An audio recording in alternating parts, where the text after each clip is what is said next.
Welcome to another edition of Take the Hill, which is a podcast illuminating the human experience of leadership. So welcome back, Dennis and Angelo. How you doing, Patrick? I'm well, thank you. Angelo? Everybody, good to see you. Absolutely. So leadership is not so much about technique and methods. It's really about opening the heart, right? It's the human experiences, not processes, nor is it a formula or a program, right? It's a human activity that comes from the heart and considers the hearts of others. And today we are excited to welcome to the show missionary pilot Ryan Farran, someone who we believe embodies this ethos. So Ryan, welcome to the show. Yeah, thank you so much for having me on. I appreciate it. Oh, it's wonderful to have you here. And for all of our listeners, we really kind of like to start in the beginning. Would you mind sharing a little bit about your upbringing, and kind of like where you're born and raised, and kind of how you got to where you're at today? Yeah, I was born in Missouri, and when I was about 5, my parents went into missions with the intent to come actually over here to Papua New Guinea. And we ended up getting here to Papua New Guinea on my 8th birthday and spent about 4.5 years as a kid. So growing up in missions was not something like, even going into missions was not something new to me. And it wasn't like that outside of the thinking of the box to do something like this. So yeah, I grew up in a Christian home my whole life. And I think it was probably in high school that I was like trying to figure out what exactly I want to do with my life. And I was like, man, I've always wanted to be a pilot, and what better fit is to go do something that I have a passion about and do something that I feel has purpose in life. So at that time, did you know, or did you have any connection to missionary pilots, or did you know that that was a pathway to follow perhaps, or did you just Yeah, I went on a couple of flights here in Papua New Guinea in like 1st and 2nd grade. And to be honest, I honestly don't even remember the flights, but I do remember just the planes that we have here. There's MAF when I was a kid here, and then the mission I'm with as well. But yeah, I would say probably from 1st grade is really when my interest for aviation has sparked and was like, oh, that looks like a really fun career choice to go after. Fantastic. And what about something you mentioned, like you said, you're in those early years, you did have some experience with Papua New Guinea, just from your own family, right? Spending time there. Did that connection, was it strong enough back then that's where you knew you wanted to go, or did things just work out that brought you back to the island? I would say probably just things just worked out. They had a big need for pilots here at the time that I was going through my training. And just like probably like if I would have gone into the training maybe 3 years earlier than that, I probably would have been a helicopter pilot in the Philippines, because that at the time is where they needed the pilots. So yeah, they needed them. And my wife and I both were really interested in Papua New Guinea, specifically because of the mission has like a school from kindergarten through 12th grade here. And they have a center that has probably 250 other missionaries all around the world. I think we house like 11 different cultures here on the base. So that was something that interested us, because we didn't really want to live in a town like Manila and homeschool our kids, or have them just go to the local school, or we didn't want to have to send our kids off to a boarding school either. So some of those things were in our consideration of what country we wanted to go serve at. Nice. So could you, and that's amazing that you had the opportunity, like you said, to involve your family at such a deep level in this experience. My wife too works, like I said, in international education, and I think the opportunity to experience other cultures and have extended time there, it's just so enriching. Yeah, it definitely changes you and how you view even your own culture. Coming back to the States where we're from, yeah, our outlook on life is very much different than everybody else's, because we've experienced something different, and just our viewpoint and our world point of view has also changed over the years on what's important and what isn't important. So could you talk maybe a little bit more about maybe how the culture or the people, that you're working with on a day-to-day basis, uh, maybe have changed your life or your perspective a little bit more in depth? Well, maybe just to give it a comparison, in the States, everything that we perceive as like very money driven, and not necessarily relationship driven, where it's the very opposite here, where everything is very relationship driven. It's a very communal relationship and culture, to where people are spending time. I mean, they'll just sit around and just chit chat with people. Where, I've lived in communities where I didn't even know my neighbors' names, and I lived there for 4 years. Because you drive into your garage, you shut your door, and you really just don't care about anybody else but your own life, your own family, and maybe your close knit of friends. So I think that has probably been the biggest thing, is just going back to the States on home assignments. Is, wow, it's really, really hard to make new friends, because everybody's kind of grown up, in this, a lot of times in the same town with their same friends from kindergarten, and they don't know how to make friends. So I think that's the biggest thing that we've seen, is just uh, what we value in life is different here than it is in other parts of the world.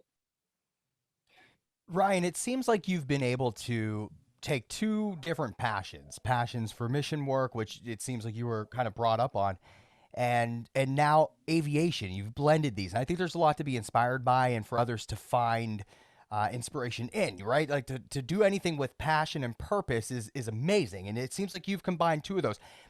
How have you gone about this process? At what point did you get into aviation really, and how did you blend that into what you're doing today? How'd you bridge that gap? I got into aviation when I was 19, like right out of high school. I started pursuing it. I got my pilot certificate. I flew for like a year and a half, just taking up friends, catching sunset or going and getting that $100 hamburger or something. And at that point, I didn't have the purpose behind it. It was just the flying, and it was very boring. And I was like, man, like all my friends are like going out doing fun snowboarding trips, and I'm spending all my money, working like at the mall, not making that much money, and spending all that little bit of money I had on flying. And so after a year and a half, I was like, I just don't know if this is for me. Like I didn't have the purpose behind it, and so it got really boring really fast. And it was just going and wasting money. I looked at it. And that's when I went into missions. I went into Bible school and really found this is the path that I want to go. And at the time, I completely just wiped out all of aviation, and I'm just like, oh, this is what I want to do. I want to go into missions and potentially even go out and live in one of these tribes.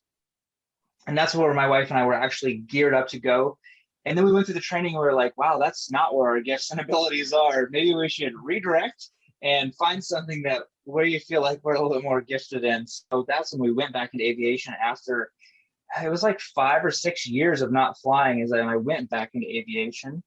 And it just clicked. It was like, wow, this is the path that I should have just stuck with from the get-go, because this is where my passion is. And it's cool to be able to find something that you actually really love doing, and also feel like you have a purpose in life. Because I know so many people in life go through life and they make a ton of money, but they're just miserable because they're just like, there's just no point behind it. So it's great to have a point behind life, and really, really enjoy what you do. Uh, Oh, go ahead. Sorry, but to fit this in real quick, I mean, all three of us, like Patrick, Dennis, and I, we all work with students, right? And so I think that some of what you're saying is just very translatable to the demographic that we're with all the time, where, you have especially like traditional age students coming in. They obviously were brought up in a certain kind of environment. Now they're being exposed probably to different cultures and backgrounds and different diversities and adversities as well. And I just see students all over the place trying to figure out like their place, their purpose. They have interests and passions, but they never can put their finger on it. But it seems like as long as you stick with things that interest you and love you, at least in your situation, it seems like the world will bring it all together. But the big question I have here is, so I understand the aviation passion. I understand the mission, work that loosely what you do. What are the two of them together? How are they married together? How do you connect those? How do I connect those, or how do other people connect those? Is that what you're kind of trying to get at? I guess, like, what is the mission work that you do with it? Is the aviation and mission work connected? And if so, like, how is it?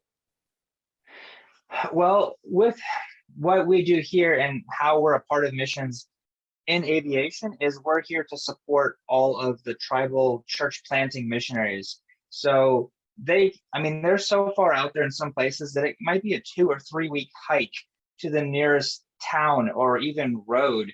So aviation is absolutely critical here in Papua New Guinea. Without aviation, our missionaries could not live out there full time. Like there's just absolutely no way, because we fly their food, we fly their kids back and forth to school.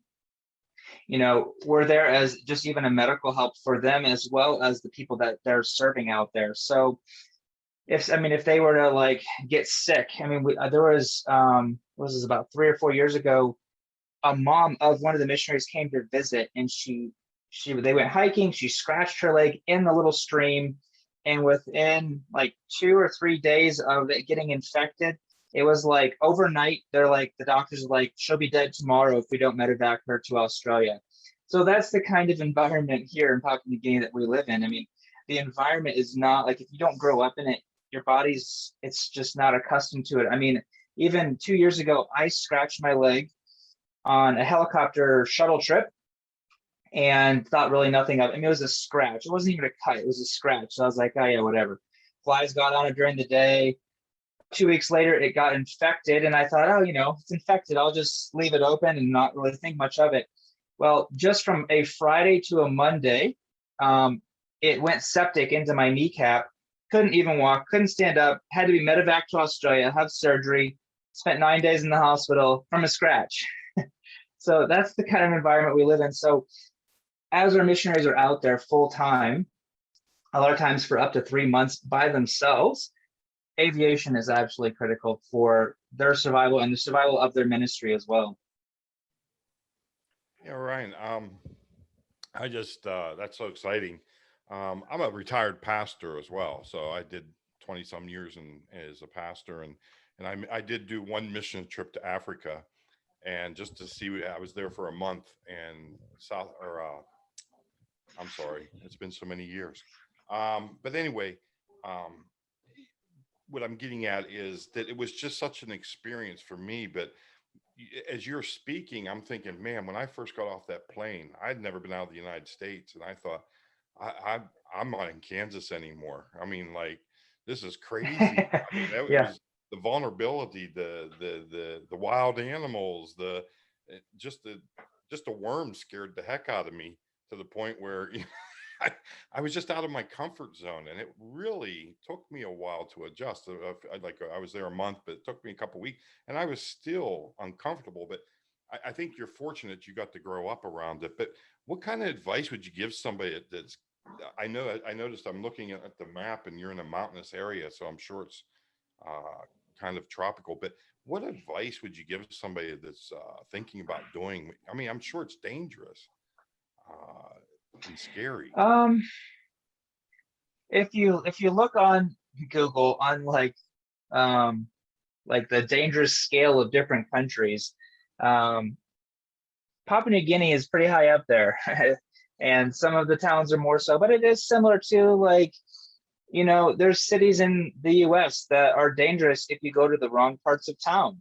It is similar to here. Like, there's certain areas that are going to be more dangerous than others. It's not like everybody's out to get you. It's just, you hear of those one-off stories and stuff. So living in a culture that is not your own, it can be very trying, and especially if you allow it to be. My wife and I have continually had to remind each other and ourselves, like, we're looking for the positive things. It's not that their culture is bad by any means. It's just different than what we've grown up to and are accustomed to. So if things are done differently, it can really be frustrating to you, because what you value, your core values, are not what their core values are. So you're just kind of completely missing each other.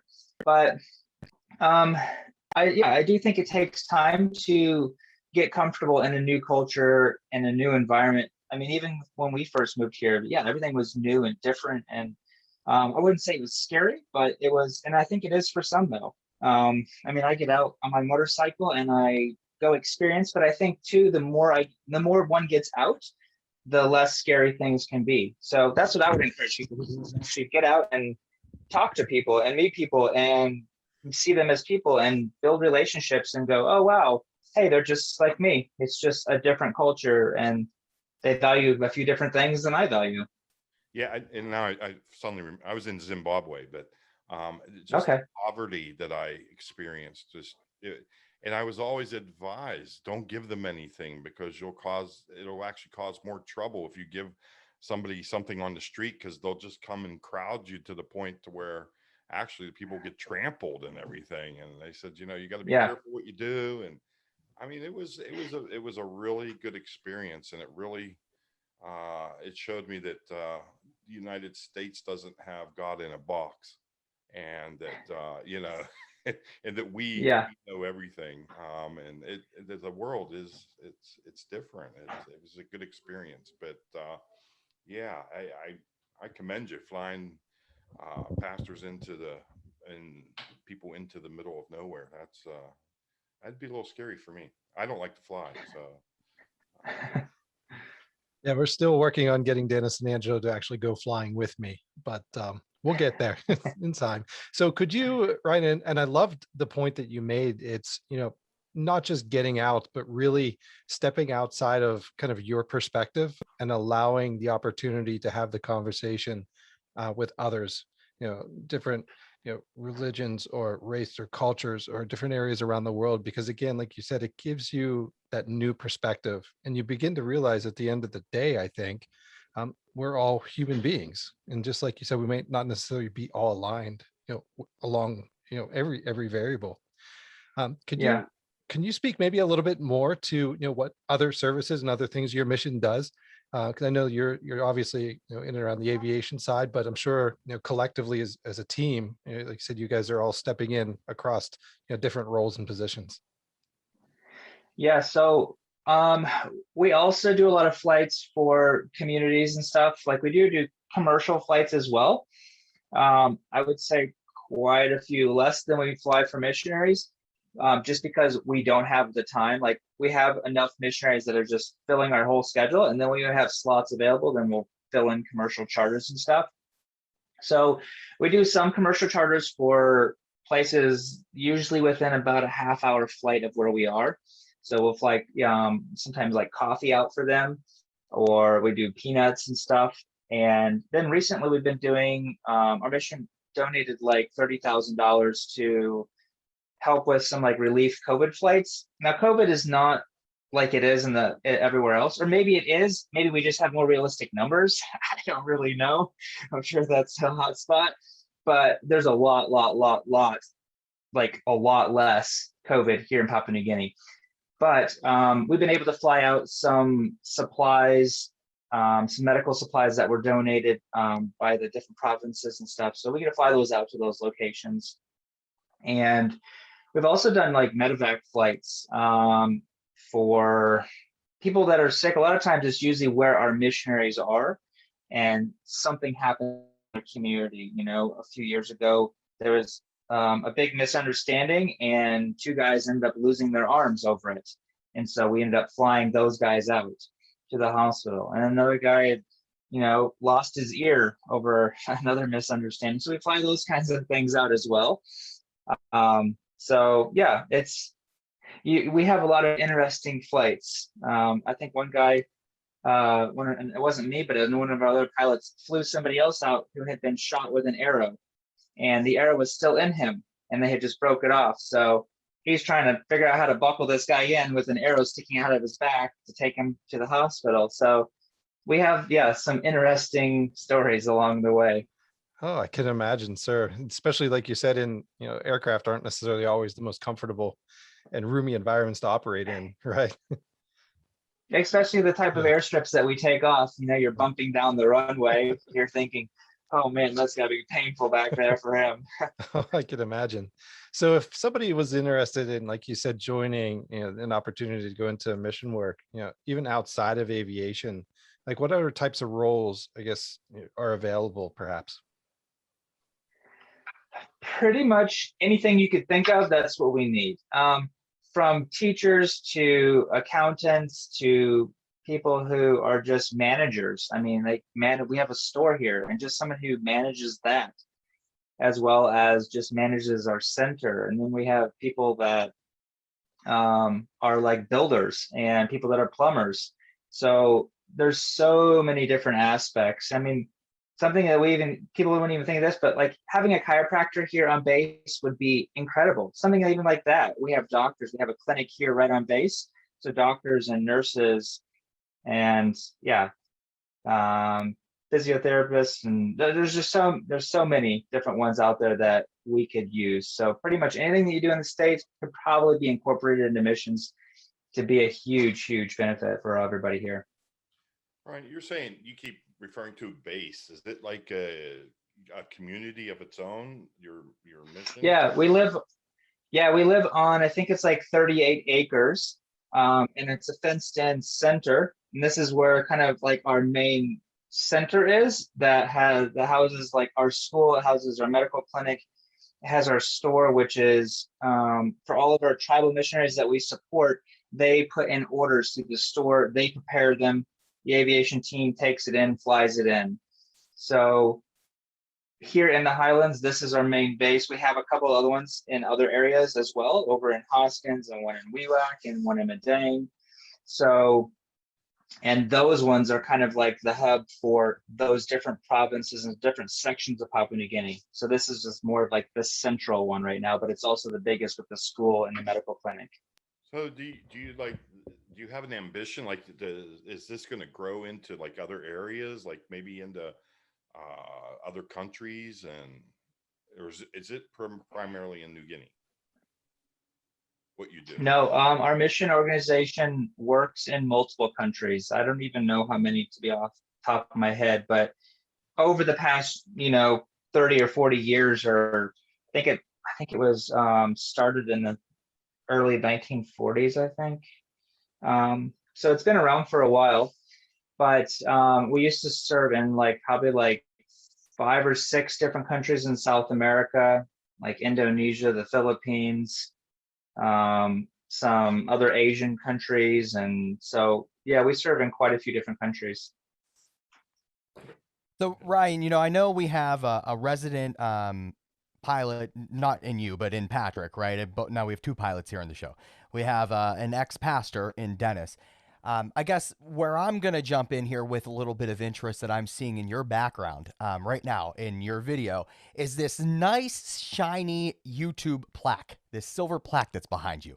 And I actually was telling Patrick and Dennis about this plaque that I knew you were going to have it. I didn't know it was going to be in the video, but I told them the first thing I noticed about you was you have 150 plus, I think it's like 163 actually, K YouTube subscribers, which is absolutely incredible. Like, that is incredible. As somebody that loves social media and does things in that realm, that is an absolute insane accomplishment. It's awesome that you have the plaque behind you. I think it goes to anybody on YouTube that gets over 100,000 subscribers. Correct me if I'm wrong, Ryan. That's right. Yeah. So congratulations. I've actually never really talked to anybody in real life who has one, but I know they exist. It's so cool. Well, thank you. Yeah. Oh my God. Like, that is really, really amazing. How talk to me about like how you got to this point where you've got this silver plaque that is really, for YouTubers, that's a big milestone. And again, how are you bridging all of this together? Missionary work, aviation, and I know your page circles around the aviation stuff, but how did we get here? Yeah. I think I tapped into an unmet niche that hasn't been fulfilled yet. That has a lot of interest around it. Not only the aviation aspect, but just Papua New Guinea. Like, there's so many questions about it. A lot of people think it's in Africa. There's just so much. I mean, it's the land of the unexpected. I think that has a lot of grab to it in general. And I think too, being able to share a different, I don't know, more of a raw view of maybe just what like a professional pilot does on a daily basis. I know that like a lot of other airlines would love to do something like this, but their airline also has a lot more restrictions on what they can show, I mean, there's no audio available, there's no nothing, it's just one camera and it shows their landing, which is really interesting like 8 years ago. But now with people's attention span of about 3 seconds, that doesn't really cut it. So I think I watched some of the other flight vlogs and this kind of material over the past few years, just checking in on it basically, because it really didn't even honestly interest me that much. It's like, if you're doing it every day, I'm not going to watch somebody else do their job every day. So that was some of the reason why I didn't even start doing this, because I was like, no, I mean, if I think it's boring to watch these, who else is going to watch them? But then I started seeing Stevo One Knievo, and I remember looking at his channel back when he had like 200,000 subscribers, and I was like, how is there 200,000 people that watch these videos? And so, and then I saw he was almost over 400, and I was like, all right, well, if he's at if there's that many people that are interested, I'm like, there has to be a desire to watch this. And I was like, and even more so, I think, because there's the bush pilot aspect of it and Papua New Guinea aspect of it. I was like, if people are watching him fly from Miami down to the Bahamas or just around Florida or something, I was like, there has to be even more people that would be interested in the type of work that I'm doing. And there's also even the element of missions as well. I don't really share it really on my channel, really, because that's not why I started it. But even that, I think there's a lot of interest in it. So it grabs a lot bigger audiences in different areas. So I think that's probably what would, that's what it's been behind the growth of the channel. And I do think it's interesting, though, that you have the plaque in the view of your camera. That has to tell me, Ryan, that you're proud of this, and you should be proud of this. Like, this is not an easy task. I mean, can you speak just a little bit more about like what that means to you to hit that kind of milestone? Again, you've seen people in your space hit 200K. I mean, it's incredible. I don't know. If you ask my wife, she'd probably say that with my personality, like, those things don't really matter that much. Like, I don't know. I love making videos, and I didn't start so I could get a plaque, where I think a lot of people start so they can get a plaque, and they get that, you know, I don't know what it is, but like they get the satisfaction, or they get the feeling of success from whatever their accomplishments are, where I have such massive goals that I want to accomplish, like, not to discount getting up to 150,000. Like, my goal was 20,000 by this month. That's what my goal was, to get to 20,000 subscribers. So the fact that I got that in the first month and a half, I was like blown away. I was like, maybe I have something here that it might grow into something bigger. So yeah, I have such huge goals that I discount what I've accomplished over the past 15, 20 years by a lot, because I'm like, yeah, but I'm not where I want to be. So yeah, and look, you know, I think that it's admirable, because obviously, you know, YouTube and that plaque, like on the surface, it could be like a popularity contest, right? But you know, you don't seem to be like a surface level kind of guy, just from the quick experience of talking to you. You're taking Patrick and Dennis and I, before you jumped on, we were really saying, like, I guarantee you this guy didn't go into this trying to get this plaque. Like, it happens when you follow a passion and you do good work, and you try to spread the good word. And so I guess here's my question to bridge the gap with, you know, the accomplishment of YouTube is, how has this community encouraged you then to do more and serve more, because you're getting a lot of attention here, and you could choose to just go a certain direction, right? Certain content tends to sell, right? But you know, oh yeah, how has this community kind of encouraged you to continue doing the good work that you do? the community as in like the YouTube community, or what community are you referring to? You are a part of many communities. That's a good point, which is another amazing quality that you have. I'm referencing the YouTube community, right? I mean, look, you're in an area of the world that is isolated to an extent, at least to what we're used to here in the United States. But with the internet and with your YouTube channel, you can reach people anywhere, right? So, you know, how was that community? Yeah. So encourage you to keep going? Or I had somebody write me probably 2 or 3 months ago, and they were like, "Hey, have you thought about ever using like the community that you've built on YouTube to be able to help people in Papua New Guinea with some projects or something like that?" And at the time, I hadn't really dive deep into the idea of it. And I was like, oh, I never thought about that. That is a really a good opportunity to be able to maybe do some community projects to some of these places that we fly for. Because even though I'm with the same mission organization that our tribal church planting missionaries are with, they are not in a position to be able to do those community projects, because there's just so much more that goes around it, and there's so much culture here that also plays into it, that if they did that, it could really just be detrimental to the work that they do. And but as an outsider, as a pilot, even though I'm still with the mission, I can do these projects, and it benefits the community, it benefits the church that's being built there, and it also benefits even our organization. So as I just kind of put some feelers out there in some of my videos saying, hey guys, I'm thinking about doing this project. If you're interested, let me know. And the money came in so fast that I took all of my PayPal stuff down, because I was like, I don't want to have to deal with $30,000 and try to figure out what I'm going to do with all these projects. I'm like, I've got enough time to do like 6 projects a year. And clearly there's enough people out there that are more than willing to jump on board and help me do this. I'll facilitate it. I don't have the money to do it myself. And then even some of the times I don't have the time to facilitate everything. So I've even just, people are contacting me all the time, and I'm just reconnecting them to somebody else and saying, hey, this person wants to do this here. This is a great person to talk to. You guys do it. Or I've had companies ask me, oh, we wanted to get behind you on this. I'm like, okay, well, then you do all the legwork, and then you let me know when it's done. And then you can send me whatever, your solar panel stuff, and then I'll implement it into some of these communities and some of the projects. So I'm working right now on getting some stuff for Yambai Talk, or not Yambai Talk, but Yifki, where I fly. They have a school, and we're buying a printer. I already just bought it last week. It's a printer photocopier thing, and they already have a solar panel system, but we need an inverter. So now it's just a matter of being able to get that stuff to Papua New Guinea, because it just seems to take forever to get anything here. And so, yeah, I'm excited to be able to do these projects, because it opens up a different audience that wants to see these type of things happen in Papua New Guinea. And I enjoy being able to help them out in a way that our other missionaries just aren't going to be able to do it. But it really does. It helps the community a lot. And you know, selling coffee is not going to be able to buy them a $5,000 community building with solar panels so they can charge their phones and a water system and everything else. So yeah, I think it's a really cool position to be in.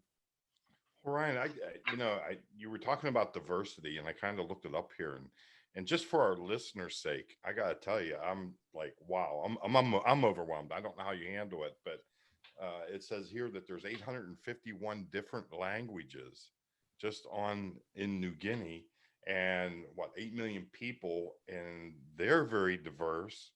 And so I don't think, maybe we haven't grasped how diverse it really is. So it has to be a challenge to go from one community to another community, and remembering what's okay to do in one community and not another, because in diversity, it's just like in the United States, you don't go into one neighborhood and do something, and you got to remember all that. So I guess, and then all the different languages, how do you handle that challenge?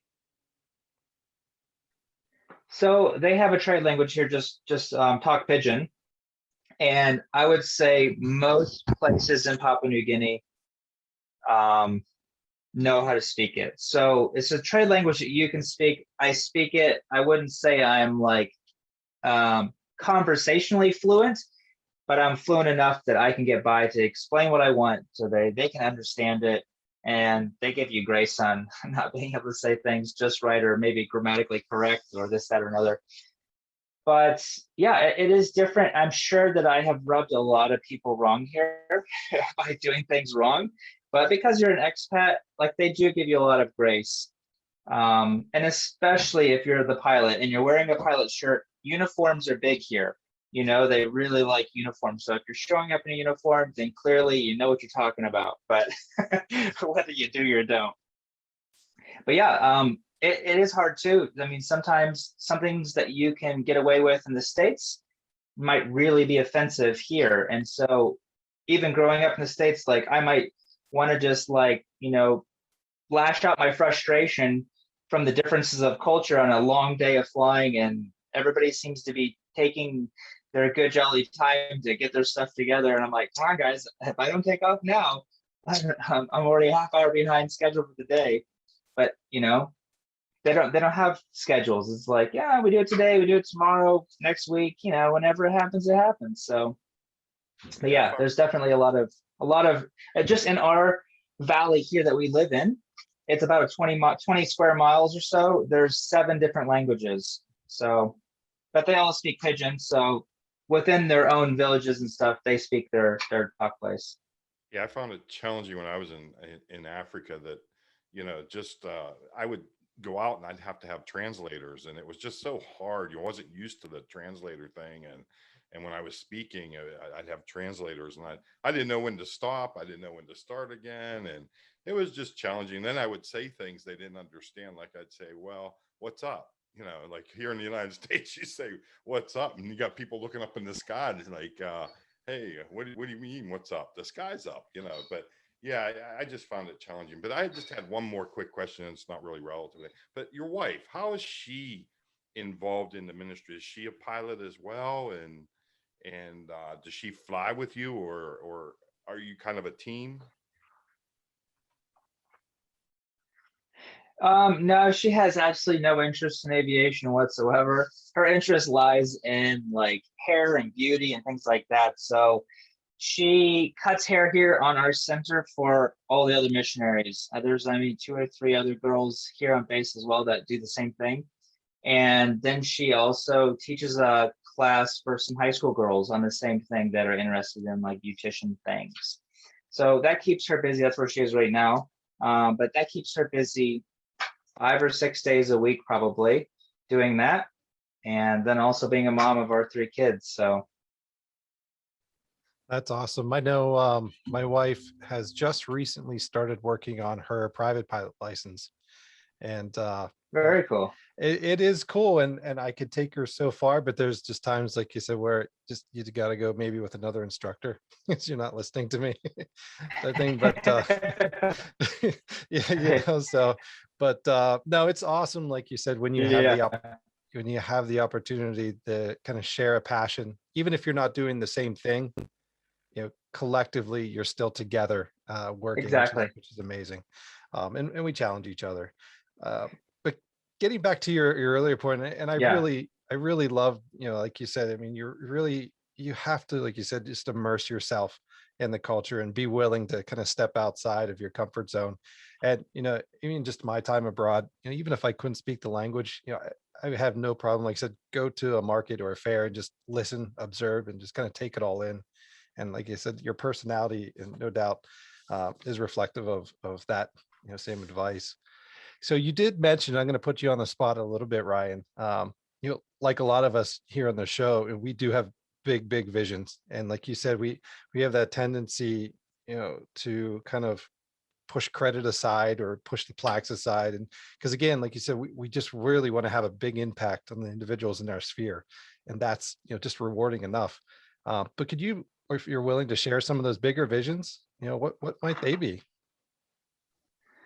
Well, one of them, I have a couple, I have lots, but one of them is I've always wanted to do helicopter training, and I start that next January.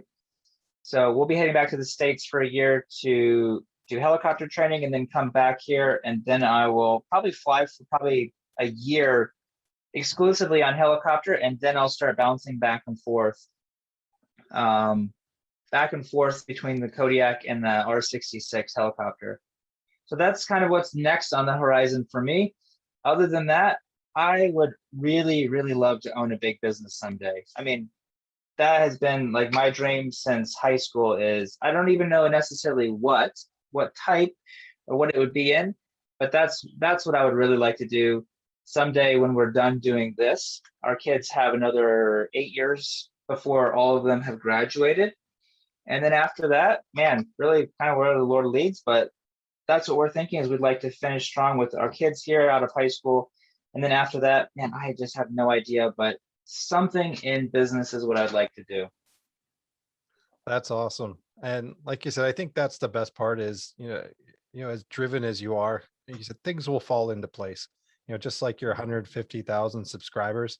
Like you said, we don't set out to do those things, but just because, we keep our nose to the grindstone and we just keep working hard, I tell my students this too, it's good things will happen if you just keep taking steps towards your vision, whatever it is, or how fast you get there, you know? Exactly. I think there's a word, I think it's called Kaizen. It's some Yeah. Japanese word, but it's basically, it's like you're just doing the next step, one step after the next, and you're continually making steps towards your goal, and you'll eventually get it. I mean, it took me 15 years to get to the point where we got to PNG before I started flying. And all along the way, it was very frustrating and it seemed to take forever and 10 times longer than it should. But eventually I got there. So yeah. And I won't put too much pressure on you for jumping ship and heading over to helicopters. I've tried that once, and I think that was my fill. Just too much going on. I'll stick to aircraft for a while.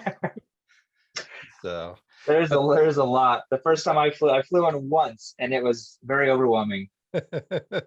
absolutely, I don't mind riding them. That's a joy, but flying, I'll leave that to you and the professionals, I suppose. So, so as we start to kind of head towards wrapping things up here, what would you say, based upon your experience, what leadership advice or even life advice would you want to share with our students and our audience? Um, that tenacity pays. um, I've seen that in so many areas of my life that when I set specific goals and then continually work for them, I've mentioned in some of my videos, but like I'm really passionate about goal setting and like continually pursuing them, keeping them on like the forefront of your mind, because I've just seen so many people and my friends be disappointed in life that they're not getting what they want out of life, but they've never even figured out exactly what they want in life. And I've even struggled with that for so many years. It wasn't until my mid 30s that I'm thinking, okay, well, I've worked my past 15 years to get to this point, and that was like kind of the only on the horizon goal that I had. But now that I'm here, I'm like, there has to be more things that I want to start pursuing. Like, what happens when I'm done with this, or what happens if for some reason I would, wasn't able to fly anymore for something. I'm like, like your whole world could crush if that's what you base like all of your happiness on, is thing to whatever certain goal. So yeah, both my wife and I are very passionate about like really pursuing what you want and not just like going, well, this is what the world or the universe has given me. It's like, no, you can create whatever life you want if you are tenacious and you continually work towards that. Well, I appreciate your attitude. That's probably one of the best attitudes that anybody could possibly have, and that's probably what makes things happen. But I really want to commend you on. As a past pastor, I always commend people on missions. People don't realize how hard missions is. That you have to, move and be trained. That people don't realize how much training you go through to be in missions and so forth, and Very just much. the money it takes to keep a mission going is people don't even can't even fathom. So I commend you. I appreciate your willingness to put your family in that situation as well, and I'm sure your children are being blessed by it or because of it, and their experiences will go beyond any other experience they could ever have, probably anywhere else. But I got to say, I thank you for your contributions to the mission world, and I'm sure a lot of people probably couldn't. Man, it's like one of those deals where you just don't know how many people's lives you have touched, and I'm sure you've touched many lives you don't even know, and I'm sure again it blesses me to hear about your mission and about your ministry and just your passion. So thank you. Well, thanks. Thank you. And Ryan, just to jump in here as well, I think it's really cool from just a different perspective. I obviously appreciate the mission work. The aviation stuff I think is great. I really love how you've taken two things that I'll call passions for you, and you've blended them together, and you're giving back now. I mean, that's pretty incredible. I think that, at least with the younger generation that I see in the classrooms now, it seems like they're all very motivated, almost in a similar way. We're like, they want to be able to make an impact, but still Yes. keep some sovereignty and some uniqueness to them. So you're almost like an embodiment of that. I'm still really obsessed with that YouTube plaque in the back as well. So another congratulations there. But this last question is slightly surface level, but I'm going to ask it anyways. You've been out of the States for how long at this point? When was the last time you've been in the States? This isn't the question. We came back over here like the end of the summer of 2018. Okay. So is So there a little over 2.5 years. is there anything about the United States? Maybe there's nothing. Is there anything about the United States that like you miss? Like anything that Oh, accessible, like whether it's a food or a sporting game? Like, what is it that you said you're coming back? What, in January of 2022 to start the helicopter stuff? What's one of the first things you'd want that's to right. do whenever you get back? Oh man, the list is long. I would say the things I miss the most are good service. When you go to a restaurant, they're there to serve you. It's 100% opposite here. 100%. Safer roads and just being able to have the freedom to go out and do things. Like we love camping as a family, but camping in this culture is not quite the same, like they see you out camping, oh, let's hang out with you guys too. And you're like, camping is when you get out and you get away from people, not let's go hang out with people that we don't know and just chit chat around the fire and drink coffee. So I'm really looking forward to being able to go camping, go on road trips, and get out in nature and be alone.